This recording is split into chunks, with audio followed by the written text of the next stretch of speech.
Site do curso de jornalismo. Acesse jornalismonaerp.com.br. O mosquito da dengue agora também transmite o vírus Zika, que gera microcefalia nas nossas crianças.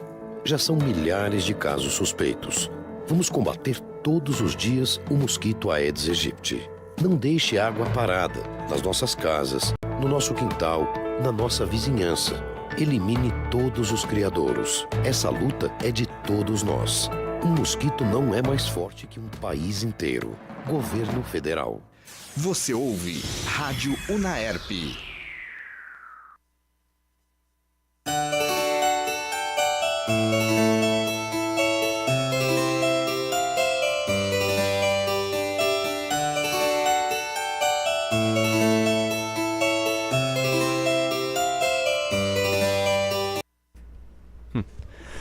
Olá a todos, ouvintes!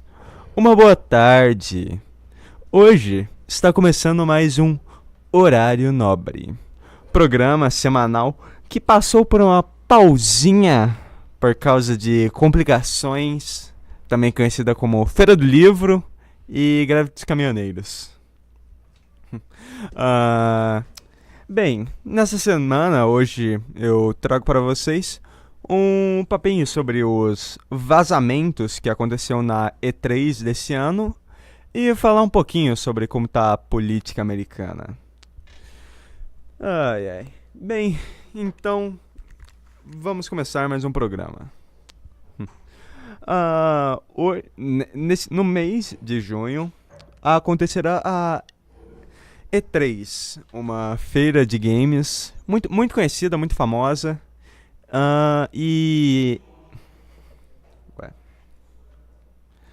E hoje ela... Mas a E3 esse ano tá acontecendo uma peculiaridade que sempre foi comum, que são os vazamentos. Sempre teve... Em todo ano acontecia episódio de vazar informações e rumores se confirmarem. Mas esse ano aconteceu algo específico, que foi que o Walmart acabou vazando metade das revelações que aconteceram na E3, porque eles vazaram uma lista de pré-vendas. Eles distribuíram mais cedo do que deveria, uma semana mais cedo, e acabou matando o clima para muita empresa. E você vê como está a situação. E agora muitos anúncios oficiais começaram a acontecer também para compensar, para manter o hype. Foi anunciado Battlefield 5, foi anunciado o novo Assassin's Creed, está para ser anunciado o novo Devil May Cry, que é um reboot do reboot, voltando à franquia clássica praticamente, Devil May Cry 5. E a gente estamos para ver mais revelações que tem para acontecer. Mas é interessante pensar que a indústria de games é tão baseada em hype e antecipação que é engraçado que mesmo vazando, sem trailer, sem informação, sem nada, a reação dos fãs quando eles descobrem que o jogo deles vai ter uma continuação, ou a nova fase, uma franquia. Também vai ter, por exemplo, o Gears of War, a franquia exclusiva da Xbox. Além, foram anunciados, acabaram sendo vazados 2 novos jogos. Um RTS, um Real Time Strategy Game da franquia, uma variação. Que o Gears of War ele sempre foi um jogo de terceira pessoa, baseado em covers. E agora ele tá tendo tá criando essas ramificações. A Microsoft, que é a companhia que produz e cuida da marca Xbox, ela tá com um pouco exclusivo. Ela perdeu muito espaço do mercado nessa geração. Ela ficou muito para trás da Sony por causa de um anúncio terrível que foi do Xbox One. E agora a Microsoft está atrás até mesmo para a Nintendo, que ficou de terceiro lugar na indústria dos videogames por bastante tempo já, mas que acabou tendo um grande retorno com o Nintendo Switch, mesmo sendo até um pouco inferior ao Nintendo Wii U. É uma situação engraçada quando você para analisar. Mas sobre outros vazamentos que acabou acontecendo, se especula bastante em um jogo do Superman feito pela Rocksteady, que é a mesma companhia que faz a franquia Arkham e que recentemente tinha acabado o Batman Arkham Knight, encerrando a franquia de jogos. E agora tá se especulando bastante também que nesse jogo do Superman vai acabar aparecendo o Batman junto.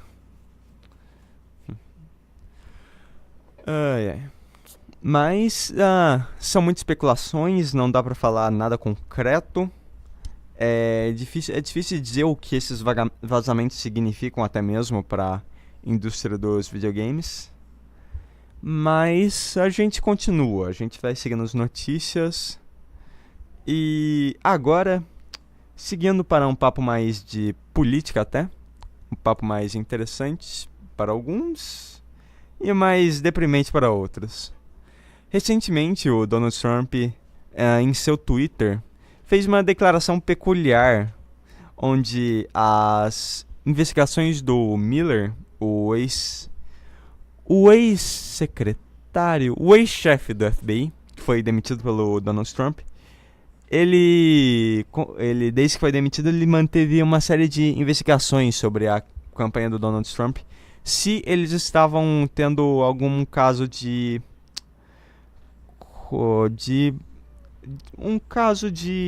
corrupção também, mas uma coalizão feita entre a campanha do Donald Trump e a Rússia, o Estado russo. E recentemente o Donald Trump fez uma declaração em que ele falava que mesmo independente dos resultados da investigação, ele sempre pode perdoar a si próprio. Que no governo dos Estados Unidos existe uma mecânica em que o presidente ele pode perdoar qualquer crime, qualquer acusação feita por qualquer um. Por exemplo, o Lincoln perdoou um cara por zoofilia, um cara que tinha tentado molestar o seu cavalo. E o Donald Trump já havia perdoado o Joe Arpaio, que era um policial racista do centro dos Estados Unidos, que tinha uma série de acusações de abuso sexual e perseguição a minorias, mexicanos e negros, que havia sido processado e tinha se tornado um criminoso. O Donald Trump perdoou ele, removeu qualquer acusação que ele tinha. E agora o Donald Trump está falando em perdoar ele mesmo. De uma forma até que desafia o próprio senso da democracia. A gente para pra pensar se esse era a ideia que os republicanos que eles tinham quando eles escreveram a Constituição Americana. Mas então o Donald Trump, que é um presidente muito peculiar na história americana, na história recente pelo menos, ele, além do mais, ele criou um escândalo, o famigerado agora Spygate, segundo ele, que, diga-se de passagem, é um nome roubado de outro escândalo de corrupção que aconteceu no Reino Unido, se não me engano, em que ele está acusando o FBI de ter implantado agentes durante a campanha presidencial dele em 2016. Que o FBI mesmo havia declarado que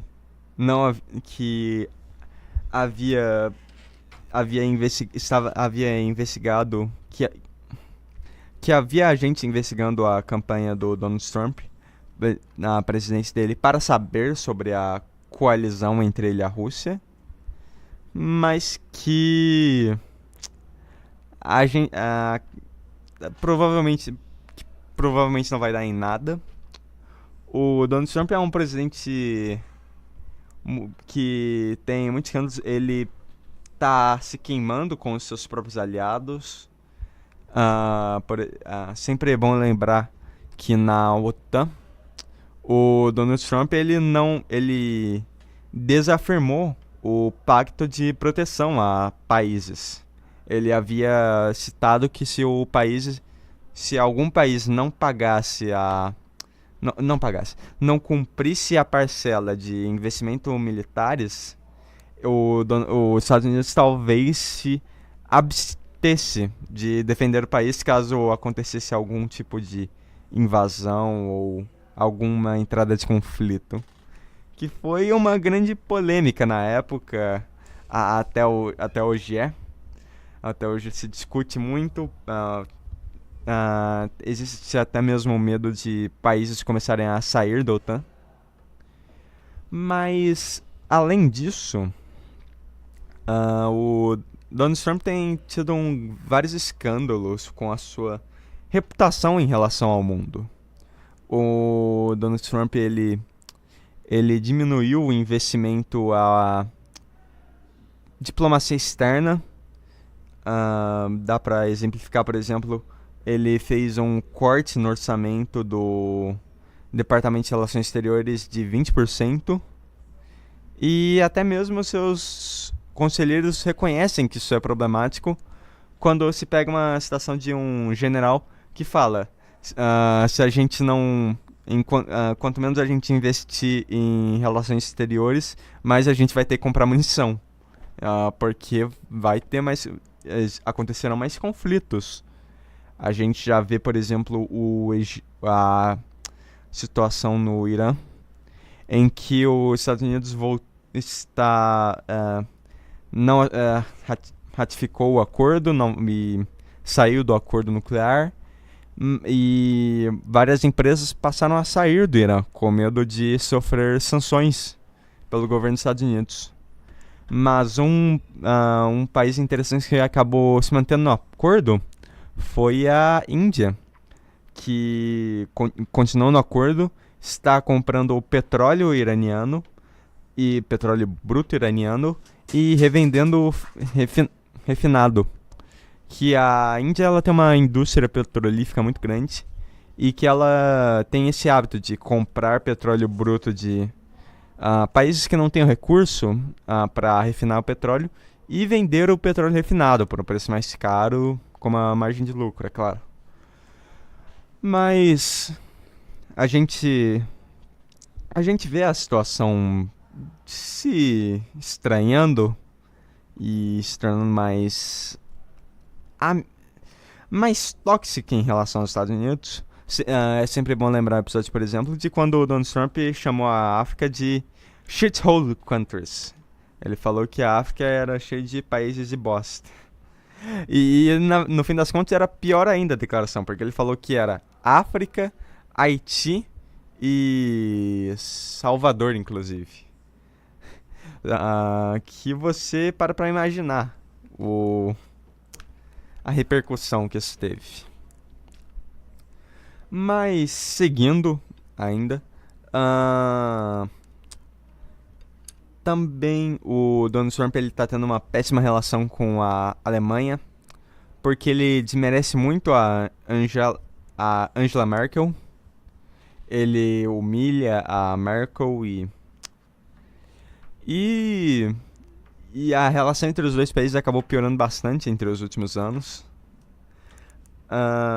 Além do mais, o Emmanuel Macron, presidente da França, ele aparentemente tem uma relação melhor com os Estados Unidos, mas eles claramente não se dão tão bem assim. Você olha para o discurso do Macron, que ele havia feito uma semana antes do Donald Trump sair do acordo.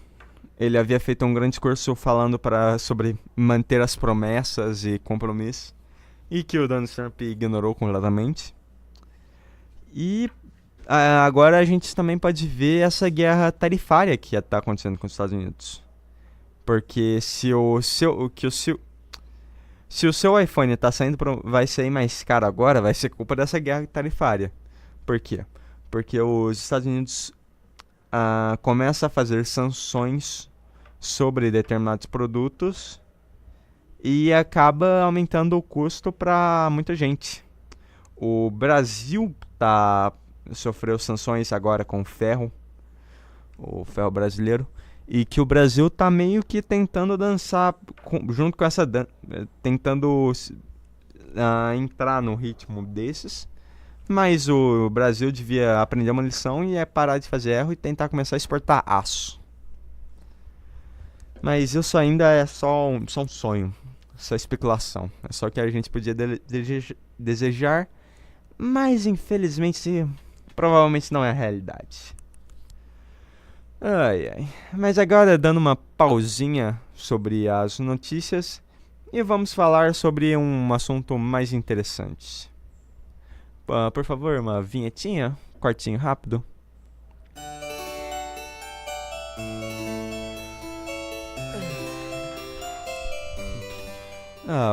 Obrigado. E já voltamos, foi uma pausa rápida de nem 10 segundos, só pude me dar um cochilo e um esboço. Mas agora vamos falar de uma cultura de nicho que provavelmente ninguém aqui deve conhecer. Vamos falar um pouco sobre Mobile Suit Gundam. A franquia Mobile Suit é uma franquia de animes mechas que começou desde a década de 70 e que ela tem tido um grande impacto na cultura ocidental e oriental e ocidental também.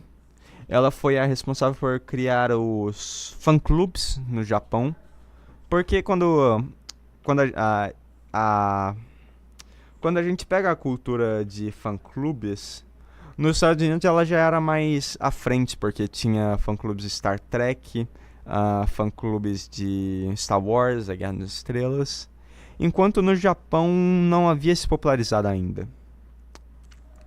E quando Gundam chegou, ele acabou remexendo com tudo isso.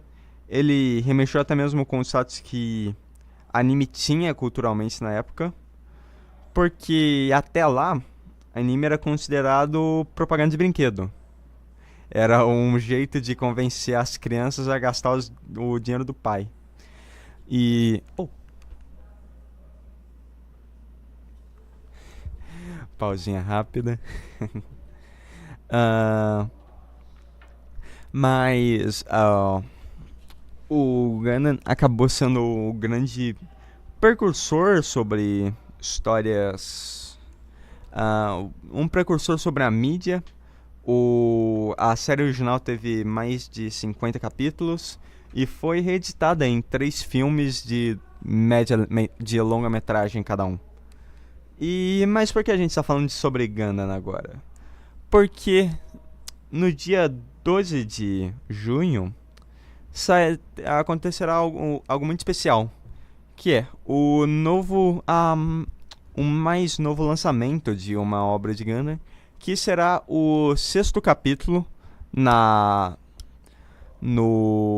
série de OVAs, conhecidos também como Mobile Suit Gundam The Origin, que é uma série de 6 OVAs, 6 OVAs, que são de longa-metragem, cada parte tendo cerca de 1h30 até 2 horas, em que eles contam a história do principal antagonista da série, o Char Aznur, que é o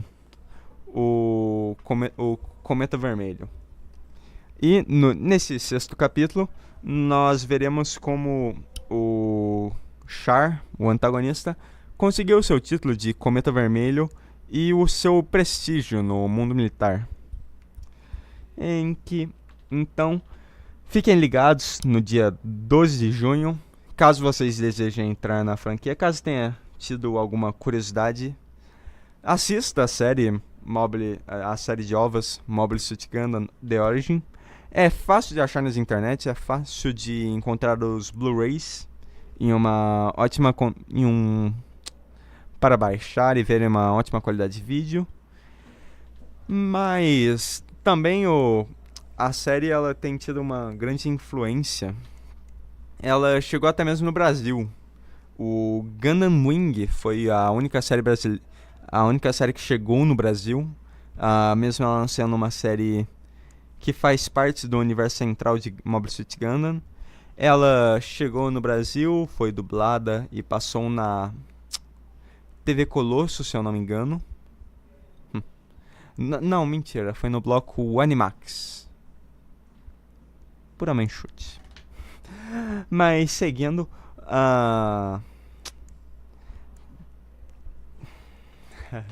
deu branco. O mês de junho, ele tem, para aqueles que não sabem, ele também é o mês do orgulho gay, do orgulho LGBT, melhor dizendo. Então, nesse mês pode esperar várias ocasiões, paradas gays já estão acontecendo, paradas sobre orgulho, reconhecimento trans e tudo mais. E fique atento. Se você conhece alguém do espectro LGBT, dê um parabéns pelo mês. Você será visto de forma gentil, provavelmente. Ou você vai ser visto como um babaca. Depende de como você fizer. Fique a dica, não se esqueça. É sempre bom lembrar sobre a luta de cada dia e sobre reconhecer os direitos humanos de outras pessoas. Mas, além do mais, falando sobre o tema também, é curioso a gente lembrar do caso nos Estados Unidos, em que a corte recentemente ficou a favor de um lado em que um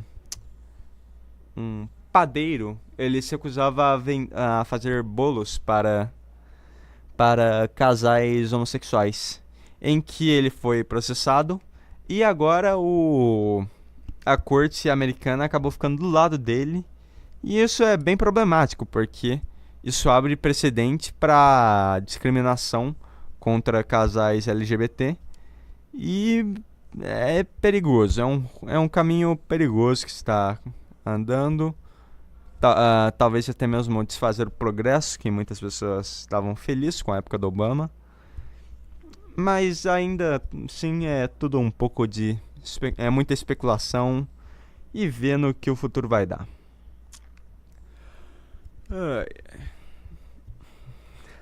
Quando o assunto morre, né? Mas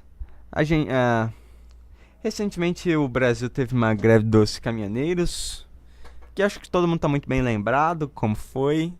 Sem combustível, sem comida, o Brasil virou Mad Max. Como já dizem, o Brasil não é um país para principiantes. Uma das coisas interessantes que a gente pode esperar por conclusão da série, da greve,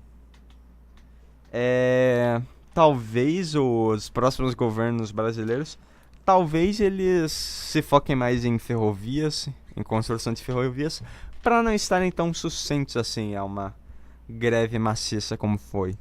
Mas você sabe outro país que está em greve de caminhoneiros? O Irã. O Irã está tendo uma grande manifestação de caminhoneiros pelos mesmos motivos aqui no Brasil. Um aumento no custo da gasolina,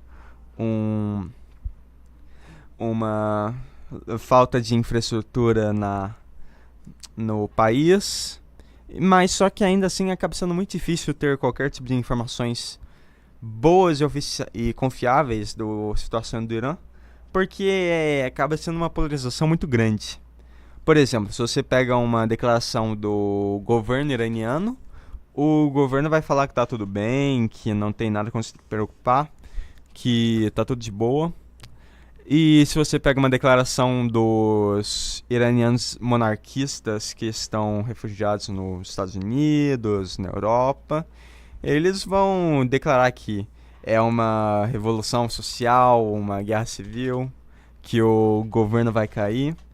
Um pouco do mesmo jeito que estava aqui no Brasil, que foi uma confusão terrível para conseguir qualquer tipo de informação convincente. Houveram até jornalistas da EPTV que foram agredidos por estarem. A EPTV está tendo uma regra de proibir os funcionários de usarem o uniforme durante o resto do mês. E um mês que está acabando, que logo logo vai chegar em férias, finalmente. Um descansinho de leve.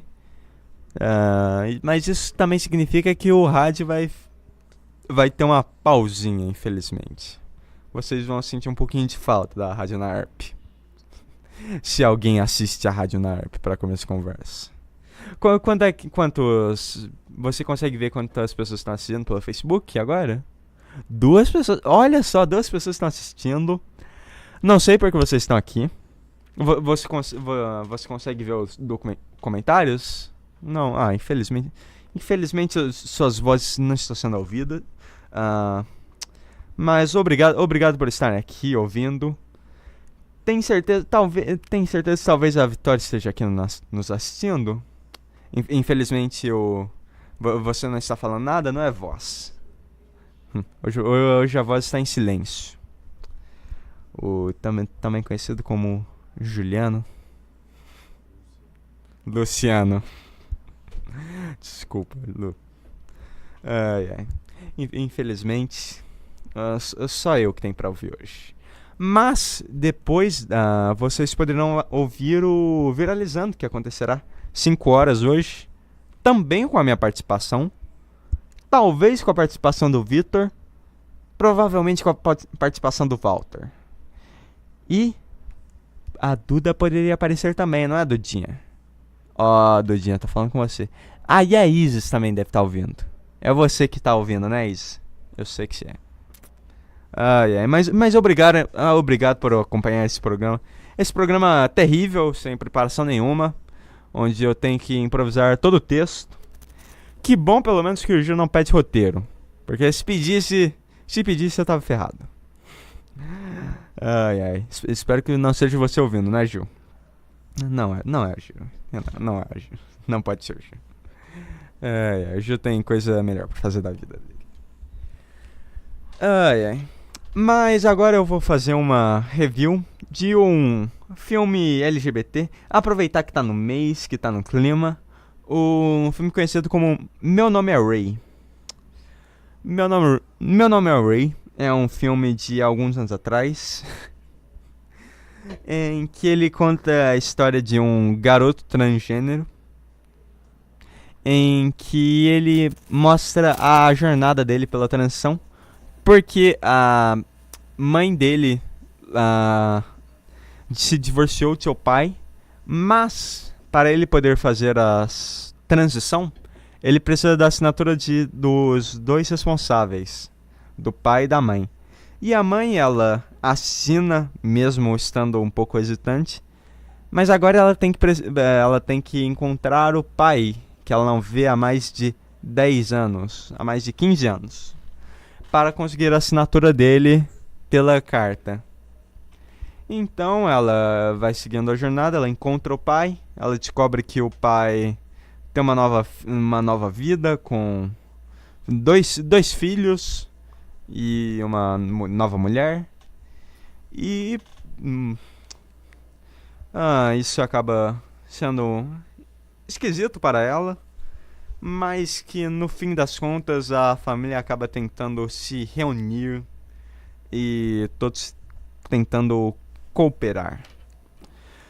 Bem, o filme ele acabou sendo na minha opinião, uma review pessoal aqui, ele foi um filme infeliz na mensagem que ele passou, porque é uma mensagem esperançosa, é uma mensagem positiva, mas que quando você analisa a situação de alguém na situação do Ray, não é um conselho tão amigável assim, simplesmente falar que tentar acreditar que os seus pais vão simplesmente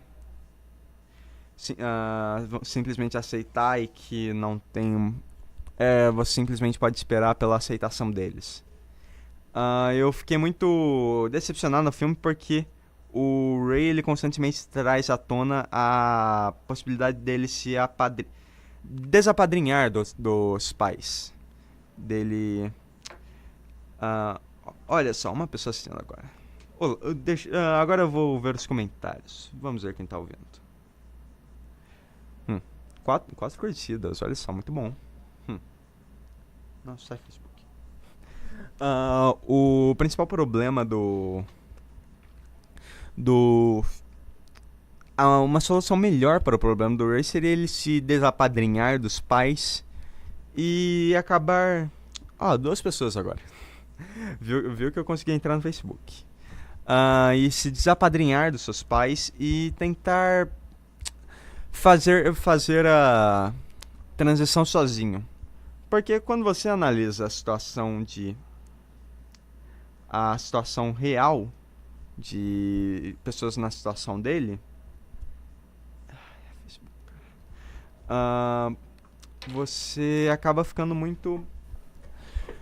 Você pode ficar muito para baixo, porque é simplesmente que os pais acabem não ajudando e não aceitando nunca. E o desapadrinhamento acaba sendo uma solução adequada para o caso dele. E uma coisa também que é muito deixada muito de lado no filme é a própria vida pessoal do Ray. Você vê alguns amigos do Ray de fundo de cenário.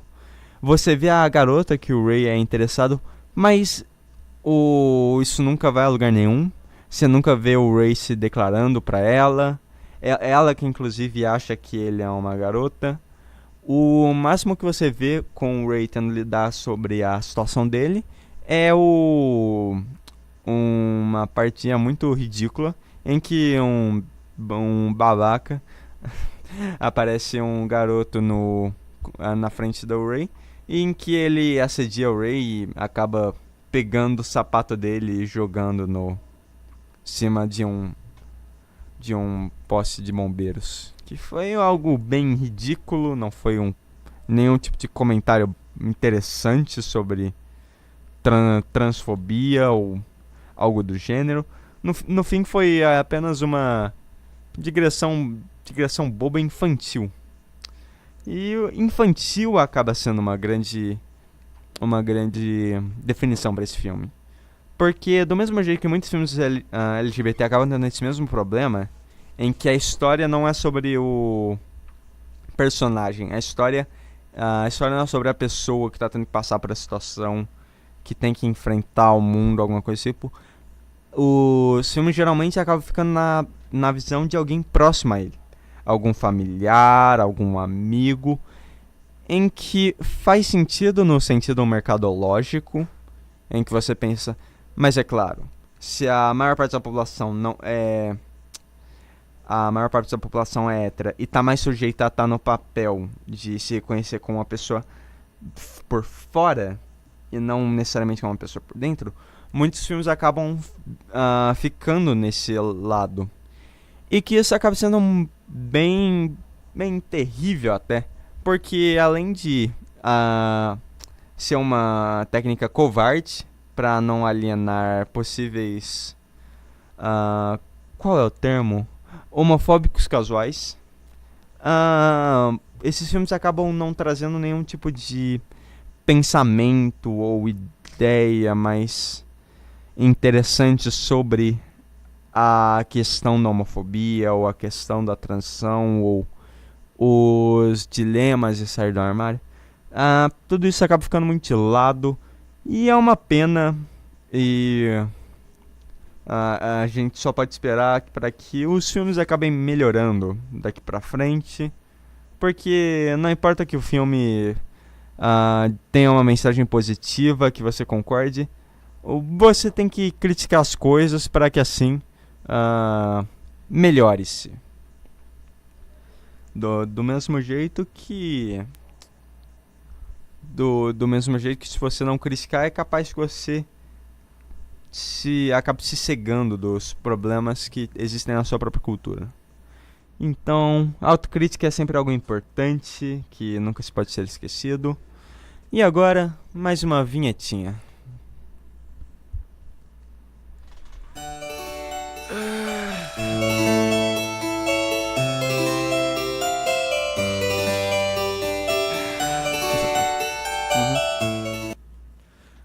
Estamos de volta. Só podia dar uma alongadinha rápida. Bem, mas agora estamos chegando no bloco final do programa, do Horário Nobre, seu programa semanal sobre comentários aleatórios e um pouco despreparados, sendo sincero, sobre a cultura e as notícias relacionadas ao mundo. Agora nós vamos falar um pouco sobre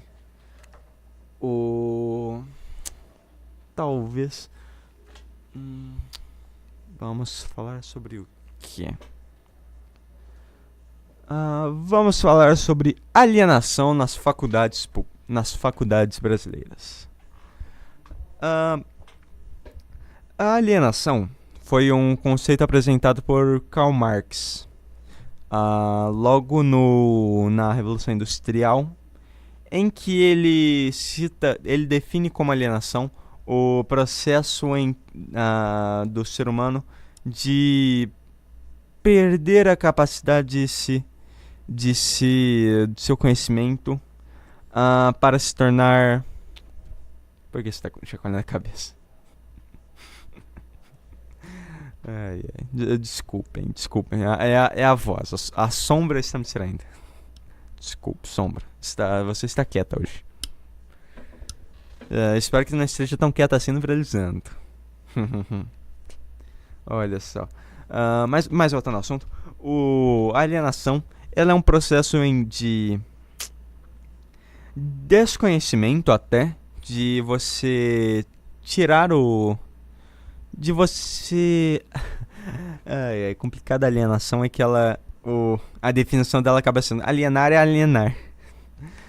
Defina. É quando você aliena alguém? Não, defina o que é alienar. Bem, mas é de você desprover de conhecimento de alguém até o ponto em que ela se torne apenas capaz de fazer uma coisa e não se suprir em outras fontes, sendo assim tornando o trabalho dela menos valioso, porque você só tem que fazer uma coisa repetidamente, às vezes até mesmo sem ter que pensar, se for um trabalho braçal, por exemplo. Mas um problema sério até que as faculdades estão tendo é que muitos dos estudantes acabam sendo alienados de outras frentes de conhecimento. Por exemplo, quando você entra em um curso quando você está no ensino médio, você aprende por um método de Aristóteles. Você aprende pelo método que ele definiu como liceu, que é... ele definia como o Aristóteles tentava descobrir como definir a verdade absoluta. E a conclusão que ele tinha chegado é que você deve usar todos os ramos de conhecimento possíveis para assim conseguir definir uma verdade. Por exemplo, você quer definir quem é você. Para definir quem é você usa a sua história pessoal, a geografia do lugar de onde você nasceu, de onde você viveu, na matemática, as suas medidas, a sua altura, o seu peso, a filosofia, as suas crenças, as suas religiões.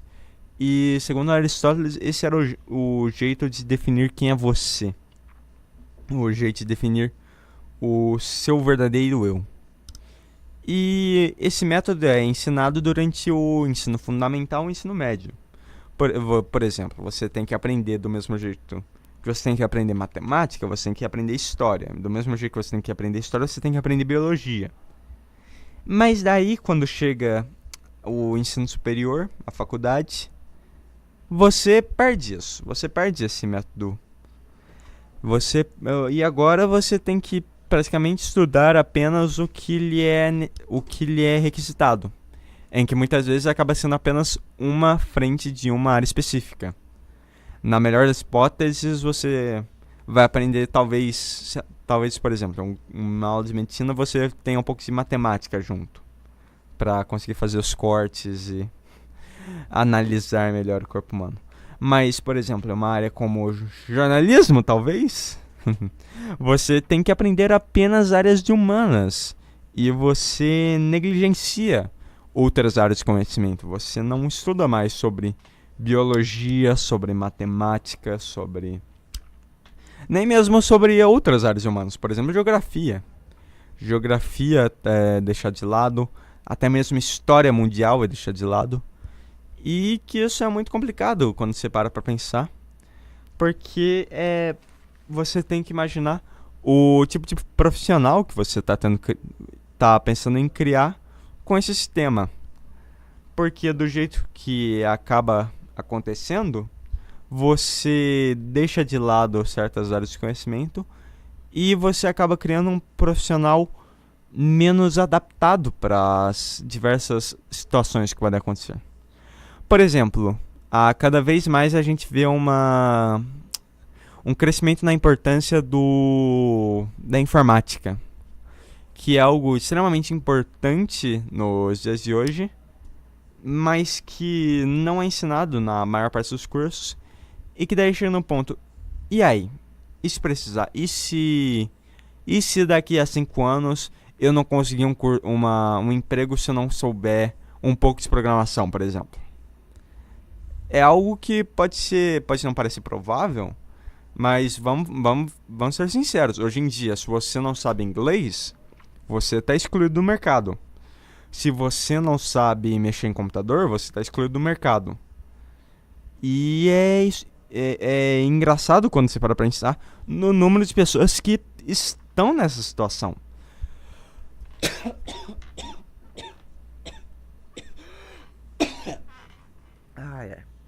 Perdão. Tive que tossir um pouco. Engasguei com a minha própria saliva.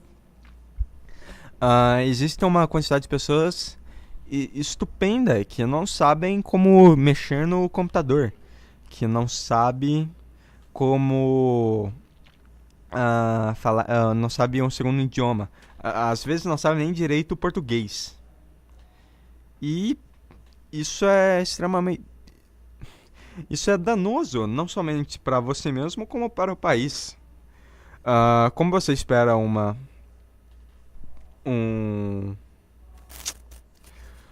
qual é a palavra? Um mercado de trabalho saudável se muitos funcionários não são capazes de fazer o que é esperado deles. E isso é uma situação muito complicada. E tem que se imaginar o que pode se fazer para mudar esse fato. Talvez trazendo um método mais de Aristóteles para os ensinos superiores, talvez. Mas ainda assim, acaba sendo esperado uma reforma na educação que tanto se fala, que é tanto especulado e nunca parece que vem. Mas também uma reforma na educação que é feita por políticos e burocratas, é algo que você também não espera grande coisa quando você olha com um olhar com uma expectativa mais cínica. Mas acho que esse papo foi só para plantar uma ideia na cabeça de vocês. Estudem, se mantenham atualizados, não se alienem pela faculdade, sempre tentem ver coisas novas. Caso você tenha uma dúvida de biologia, mesmo seu curso sendo de engenharia, vai perguntar para um professor de biologia que deve ter na sua faculdade. Sempre tem vários cursos, mesmo o seu campo sendo mais focado em alguma coisa além de outras. Sempre existem outras frentes. E agora eu vou encerrando um horário nobre. Nos vemos de novo semana que vem. Provavelmente mais organizado. Mas até mais. boa tarde e até um próximo programa.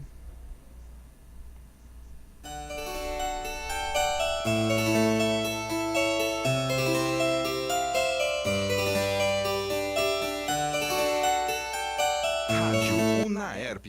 Quem doa sangue, doa esperança. Recebe sorrisos, alegria.